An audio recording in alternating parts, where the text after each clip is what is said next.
Un avis favorable à la demande d'extradition de François Compaoré a été rendu par la justice française le 5 décembre 2018. Ceci dans le cadre de l'assassinat de Norbert Zongo et ses 3 camarades le 13 décembre 1998. Même s'il ne s'agit que d'une étape dans cette affaire, l'avocate de l'État burkinabé Maître Anta Guissé s'est dit très satisfaite par cet avancement. En France, depuis la chute de son frère aîné, celui qu'on appelait communément Petit Président ne devrait pas être extradé vers son pays tout de suite. En effet, son avocat Maître Pierre-Olivier Sur compte utiliser plusieurs recours judiciaires, à commencer par le pouvoir en cassation, afin de suspendre les procédures en cours contre son client. En bref, la défense de François Compaoré veut gagner du temps, au moins jusqu'à la prochaine élection prévue en novembre 2020. Cela fait des années que les magistrats burkinabés en charge de l'enquête sur l'assassinat de Norbert Zongo et ses compagnons souhaitent entendre François Compaoré car il est considéré comme le principal suspect. Les militants du Parti démocratique gabonais pour le département du Wouleu ont tenu ce 5 décembre à Libreville un meeting en vue de préparer le remerciement de la base pour sa participation victorieuse aux dernières élections couplées. Le candidat tête de liste pour ce département, M. Renaud Alogo Akwe, a expliqué les raisons de cette rencontre, tout en souhaitant bonne guérison au chef de l'État. Nous avons réuni les ressortissants du département du Wélé et de la commune d'Oyem, un petit peu pour faire avec eux le bilan des élections. En vue effectivement de préparer les remerciements des populations, cette fois-ci des remerciements qu'il faut comprendre comme étant les remerciements des enfants du département du Wélé et de la commune. C'est dans cet esprit d'unité pour le département, pour la commune d'Oyem, que nous sommes retrouvés aujourd'hui afin de voir comment est-ce que nous pouvons nous unir, travailler ensemble pour le département et la commune d'Oyem, bien sûr sous les orientations du distingué camarade Ali Bongo Ndimba, pour lequel, comme vous avez vu, nous avons tous ensemble souhaité un prompt rétablissement. Que Dieu bénisse la commune d'Oyem, que Dieu bénisse le département du Wélé, ses ressortissants et particulièrement les élus et leurs directeurs de campagne. Je vous remercie. Au thème de cette assise, les fils et filles du département du Wouleu ont marqué d'une pierre blanche leur adhésion aux idéaux de ce grand parti qui est le PDG.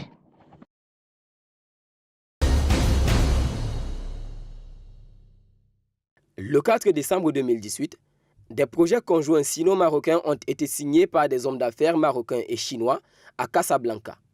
Ceci pour le renforcement des relations bilatérales entre les deux pays. Pendant cette rencontre organisée par la Confédération générale des entreprises du Maroc, en collaboration avec la Fédération internationale des entrepreneurs chinois et l'Agence marocaine pour le développement des exportations et des investissements, les participants ont justifié cet accord de projet commun sino-marocain. Pour eux, cela est dû à la position stratégique du Maroc. Le royaume chérifien occupe, selon leurs propos, une position géographique et économique privilégiée en Afrique, mais aussi par le désir chinois de renforcer davantage ses relations avec le Maroc. En guise de rappel, les échanges commerciaux entre le Maroc et la Chine ont vu une évolution considérable ces dernières années. Dans le même contexte, le vice-président de la Confédération générale des entreprises du Maroc, en abrégé CGEM, Khalid Benjeloun, a mentionné que la visite effectuée par Sa Majesté le roi Mohamed VI en Chine en 2016 a fortement consolidé ou solidifié les résultats bilatéraux entre les deux États. Depuis la fin de la guerre en République centrafricaine, la stabilité est devenue la chose la plus recherchée dans le pays. Pour ce faire, les autorités politiques et religieuses encouragent les dirigeants à consolider et à poursuivre les efforts en vue du maintien de la paix en RCA. L'imam Omar Kobine, président de la communauté islamique de Centrafrique, félicite donc le président Faustin Archange Touadéra dans ses multiples projets mis en place pour amener la paix définitive dans le pays. Il s'est adressé au président dans une correspondance rendue publique il y a seulement quelques jours. Dans cette lettre destinée à Touadéra, l'autorité religieuse appelle le chef de l'État à redoubler d'ardeur au travail pour l'avancement du processus de paix, un processus enclenché par les accords de Khartoum et supervisé par la Russie et le Soudan. Pour lui, les Centrafricains sont fatigués de la guerre. Il considère à présent le président de la République comme la seule personne pouvant apaiser, rassurer les populations et conduire les belligérants au dialogue. Par la suite, il invite le chef de l'exécutif centrafricain à ne pas négliger les souffrances de son peuple, car elles constituent un frein pour l'épanouissement de ce dernier. L'imam Omar conclut sa lettre en condamnant fermement au nom de toute la communauté musulmane du pays les actes de violence commis à Alindao. Et sa prière est que le bon Dieu renforce la volonté et la fermeté du président de la République pour établir la paix sur toute l'étendue du territoire. La communauté islamique de Centrafrique, par le biais de l'imam Layama, exhorte le chef de l'État à suivre la feuille de route tracée par les pourparlers de Khartoum, ceci comme permis par les gouvernements russes et soudanais, car c'est la seule issue pour un règlement juste et équitable d'une crise qui n'a que trop duré. La Côte d'Ivoire veut faire passer les énergies renouvelables à 11% de son mix énergétique d'ici à 2020, à 16% en 2030. Plusieurs projets ont déjà été initiés par le pays pour aider à atteindre cet objectif, mais le projet de centrale solaire flottante est une première dans le pays. Et selon le ministre ivoirien du pétrole, de l'énergie et des énergies renouvelables, cette centrale solaire flottante sera la première en Afrique. D'une valeur de 80 millions d'euros, elle sera financée par un prêt à l'Agence française de développement avec qui le gouvernement ivoirien a signé le 29 novembre dernier une convention pour une coopération renforcée dans le domaine de l'énergie durable.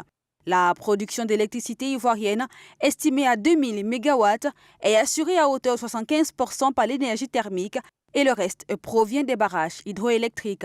Le pays a produit à peine 1 MW d'énergie solaire en 2018. Avec un réseau de 5000 km de lignes à haute tension et d'une puissance installée à 2200 MW, la Côte d'Ivoire ambitionne d'atteindre la barre des 4000 MW de production électrique en 2020 et 6600 MW en 2030. Ceci grâce à un programme de développement de son réseau. La police kenyane a saisi 11 pièces de défense d'éléphants pesant 50 kg dans une forêt du comté côtier de Kilifi. L'annonce a été faite par les forces de l'ordre ce 5 décembre 2018. Le commandant de la police divisionnaire de Koleleni Kennedy a déclaré qu'un contingent d'agents de sécurité avait tendu une embuscade à 2 hommes qui vendaient les défenses en ivoire dans la forêt. Et selon lui, un suspect a été arrêté et son complice s'est échappé. La police pense que les 2 hommes étaient des revendeurs et des braconniers. Selon les forces de l'ordre, certaines défenses d'éléphants étaient encore fraîches, c'est-à-dire qu'ils venaient d'être tués. Le comté de Kilifi est limitrophe du comté de Taïta Taveta qui abrite le parc national de Tsavo-East et le parc national de Tsavo-Ouest qui abrite des centaines d'éléphants. Le Kenya a été identifié dans diverses recherches comme l'une des principales voies de transit pour la contrebande d'ivoire en provenance d'Afrique, avec plusieurs incidents de saisie d'ivoire et de récupération des carcasses d'animaux sauvages. Les défenseurs de la nature ont condamné l'entrée de syndicats du crime organisé dans le commerce illégal d'espèces sauvages, notamment des cornes de rhinocéros et de défense d'éléphants, ce qui a créé une situation de crise dans de nombreux pays africains. Jamal Khashoggi, du nom du journaliste dont la mystérieuse disparition le 2 octobre 2018 au consulat de l'Arabie Saoudite à Istanbul, est pratiquement devenue une affaire. Une affaire qui alimente les journaux et conversations à travers le monde. Une affaire qui embrasse les chancelleries et dévoile tout simplement les dessous de cartes d'un Proche-Orient où des puissances et des pays se piétinent, et les dessous de cartes aussi d'un monde où les tentatives de stopper ou de contrecarrer la domination et l'exploitation des uns par les autres a du mal à être avalées. Vous savez, votre confrère qui a été malheureusement assassiné n'était pas seulement journaliste. il était un peu ce qu'on appelle dans le jargon de l'espionnage aussi un honorable correspondant de la CIA. Et puis ça fait beaucoup de vagues. Or, l'administration américaine est embarrassée par la CIA. Parce que la CIA ne digère pas très souvent que ces honorables correspondants ou autres soient butés et que ça passe comme ça dans l'impunité. Or, les États-Unis ont des liens économiques, politiques et militaires assez étroits avec l'Arabie Saoudite. Le deuxième élément aussi qu'il faut souligner là-dedans, c'est que comme le crime a été fait en Turquie, or, la Turquie apparaissait depuis quelques mois sous deux facettes. D'abord, elle se rapprochait un peu plus de la Russie et de l'Iran et ça tendait de plus en plus à s'affirmer comme la puissance alternative au Proche-Orient en tant que puissance du courant islamique sunnite. Donc, il y a donc cette bagarre dans le leadership là. Le nouveau prince à l'heure actuelle semble avoir des velléités de plus en plus affirmées de redonner à l'Arabie Saoudite sa propre souveraineté et de maintenir l'hégémonie sunnite de l'Arabie Saoudite. La mort du journaliste, regretté durement par Riyad, un regret suivi par des débuts de sanctions envers les présumés coupables, 18 au total, ils ont été relevés de leurs fonctions et font face à un tribunal. L'engagement du pouvoir saoudien de faire la lumière sur cette affaire, tout cela ne semble pas faire fléchir. Déclarations de toutes sortes, à travers le monde, sanctions économiques et autres moyens de pression envers le royaume d'Arabie Saoudite, dont l'image finalement est en train de prendre un coup. On est en droit de se demander si la mort de Jamal Khashoggi ne sait pas la cause de certains, ou du moins si beaucoup n'y tirent pas finalement un profit. L'avis du spécialiste. Vous avez pour perspective ne plus dépendre d'une ressource naturelle. Or, les autres, effectivement, ont intérêt à vous faire dépendre de ces ressources-là. Parce que, comme ce sont eux le principal marché, donc nécessairement, à tout point de vue, vous allez vous accommoder de leur politique, de leurs incohérences, même si ça nuit à vos intérêts.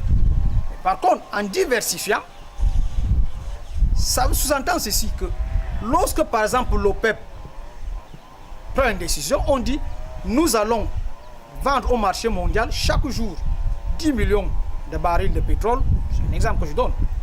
Alors, l'Arabie Saoudite, qui hier instrumentalisée par la communauté internationale autoproclamée, dit, bon, non, 10 millions, c'est quand même... Nous, on a besoin d'argent. On va aller à 12 millions, ou peut-être même nuire aux autres. Il dit, bon, comment ils ont dit 10, nous, on va me vendre à 8. Bon. Et on se bat maintenant au niveau du baril de pétrole, et on se bat au niveau du prix. Voilà donc que c'était ces multiples guerres-là que l'Arabie Saoudite était contrainte de mener contre ses propres frères, même d'obédience sunnite, et ses propres frères producteurs de pétrole, et bien entendu, au grand bénéfice de la communauté internationale autoproclamée. Placé à tort, ou peut-être à raison au centre de cette affaire, le jeune et dynamique prince saoudien Mohammed Ben Salman, dont la vision économique et de développement pour son pays d'ici 2030 se présente comme une véritable révolution, pourra-t-il tenir? L'Arabie Saoudite, qui affiche désormais des ambitions de rompre avec le passé pour porter des habits d'un État encore plus moderne, plus ouvert, plus regardant sur le droit de l'homme, pour ne citer que ceci, va-t-il réussir à garder le cap et à renverser la tendance dans cette affaire qui lui permet de recevoir finalement tous les coups?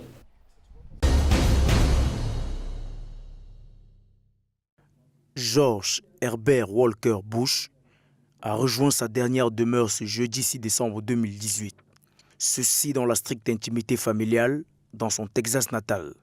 Le 41e président des États-Unis sera inhumé sur le site de sa bibliothèque présidentielle à Houston, aux côtés de sa femme Barbara et sa fille Robin, mortes toutes deux avant lui. L'homme qui fut le dernier président américain de la guerre froide est décédé le 30 novembre 2018 à l'âge de 94 ans. Sa dépouille avait été exposée en début de semaine au Capitole, car c'est là qu'il avait commencé sa carrière politique dans les années 1960 comme diplomate, chef de la CIA, vice-président et pour finir président de la République. Après des obsèques d'État organisées le 5 novembre à la cathédrale de Washington, les hommages se sont multipliés. Le temps d'une journée, on pouvait voir une Amérique unie. En effet, républicains et démocrates étaient assis ensemble pour un dernier hommage à l'ex-chef d'État. Outre les présidents américains, des personnalités venues de par le monde, à l'instar d'Angela Merkel, du roi de Jordanie, du prince Charles, avaient également fait le déplacement. C'est à bord de l'avion présidentiel que George Bush père avait quitté Washington pour terminer son dernier voyage vers la Terre qu'il a vu naître. « 16 corps ont été retrouvés ce jeudi 6 décembre 2018 en Papouasie. Ceci après l'attaque indépendantiste tenue le 2 décembre 2018 dans cette province située dans l'est de l'Indonésie. C'est ce qu'ont annoncé les forces de sécurité indonésiennes. Selon ces forces, la dite attaque visait un groupe travaillant à la construction des routes et des ponts pour la société locale Instakana Karya. À en croire le commandant militaire local Binsar Panjaitan, cette action représente l'incident le plus grave depuis des dizaines d'années dans la région où une rébellion armée indépendantiste a une activité irrégulière. Pas encore identifiées, les victimes ont été évacuées vers la ville de Timika, une zone reculée de Nduga où l'attaque s'est déroulée. Dans un message publié sur une page Facebook identifiée comme celle de l'Armée de libération nationale de l'ouest de la Papouasie, le groupe indique avoir commis ce forfait. Mais la revendication n'a pas été confirmée indépendamment, d'autant plus que les autorités poursuivent avec les investigations. Riche en ressources naturelles, la Papouasie s'est déclarée indépendante en 1961. Mais c'est en 1963 que l'Indonésie a pris le contrôle de cette région par force et l'a officiellement annexée en 1961. De nombreux Papous réclament jusqu'alors l'indépendance, comme la Papouasie-Nouvelle-Guinée, une autre moitié de cette grande île qui a obtenu son indépendance en 1975 après avoir été sous la colonisation australienne.